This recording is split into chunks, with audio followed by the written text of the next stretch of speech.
Ok. Alors, Saint Joseph, patron des travailleurs. Le nom de Joseph, parce qu'on va prendre par chose telle que c'est dit ici. Saint Joseph, patron des travailleurs, sa vie, son orientation. Même si on va passer en revue. Et puis, l'importance du travail dans la vie de l'Église comme deuxième point. Et le troisième point, que doit faire aujourd'hui le travailleur catholique pour son autonomie et l'autonomie de l'Église. Donc, c'est les trois points fondamentaux que nous allons traiter en quelques minutes. Le nom Joseph là signifie rejeton rigoureux. Rejeton rigoureux, c'est ce que son nom signifie. Ou encore rameau chargé de fruits. Donc, rejeton rigoureux ou rameau chargé de fruits.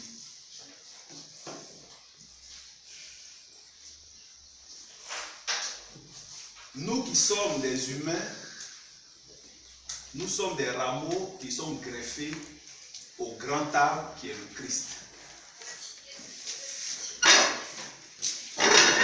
Et à partir du moment où nous sommes greffés au grand arbre qui est le Christ, nous vivons de la vie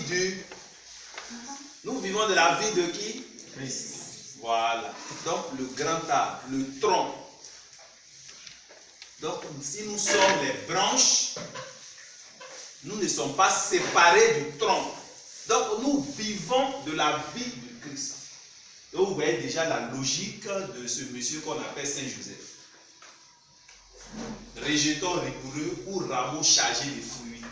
Alors les humains que nous sommes greffés sur le grand arbre spirituel qui est le Christ. Donc nous vivons de sa vie. Notre premier devoir est de porter beaucoup de fruits, de vertus comme Jésus nous le recommande.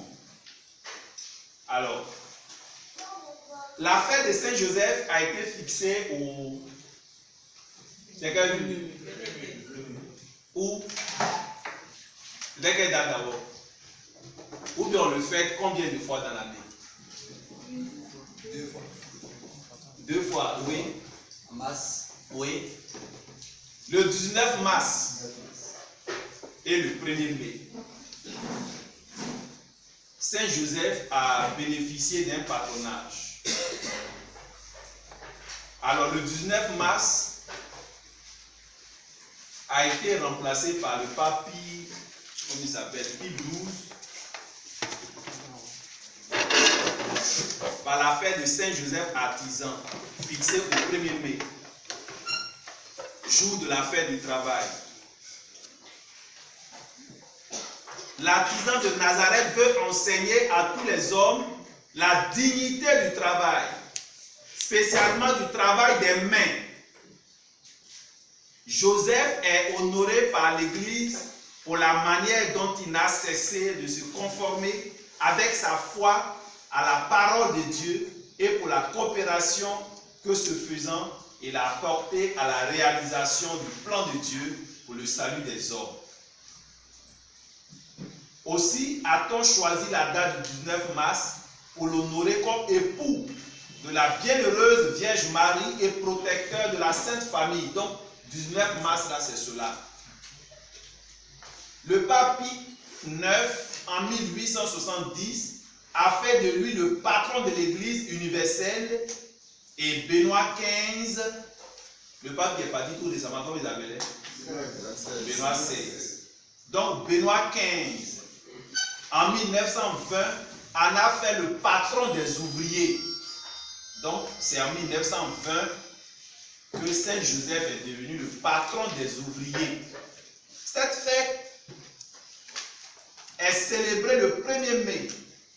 Saint Joseph est le patron des ouvriers, le modèle des travailleurs.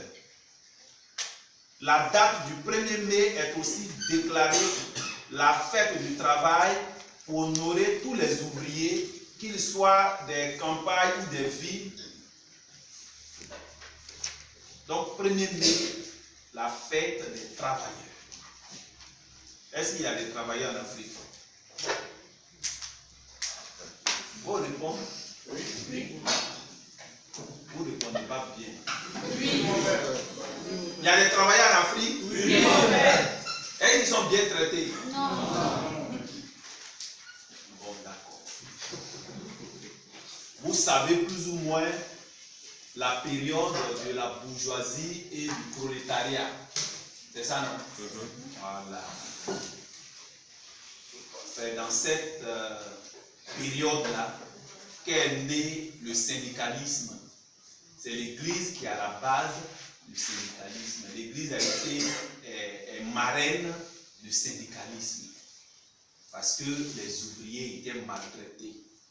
Ils donnaient le meilleur d'eux-mêmes et ils n'avaient pas de résultats fiables pour les aider à s'épanouir.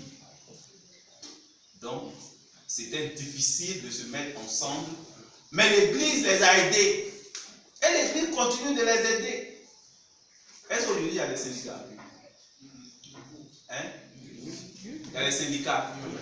Est-ce qu'ils luttent pour les intérêts de leur... Hein? Non.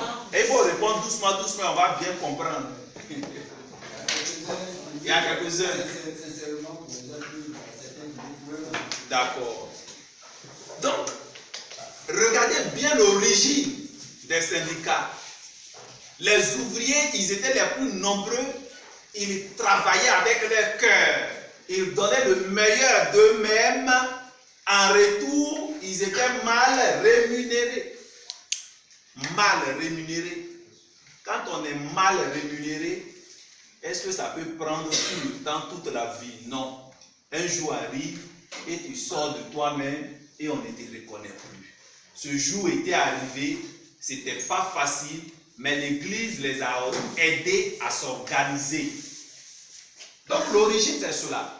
Donc le syndicat à l'origine était de participer au bien-être des travailleurs. Voilà. Parce que individuellement, ils ne pouvaient pas aller contre les décisions des patrons, des grands. Alors, se mettant ensemble, c'était plus facile de réagir et d'agir vigoureusement. Quand vous êtes ensemble et quand on sait que ce pourquoi vous luttez est noble, celui qui voulait vous faire du mal là, il est obligé de reculer.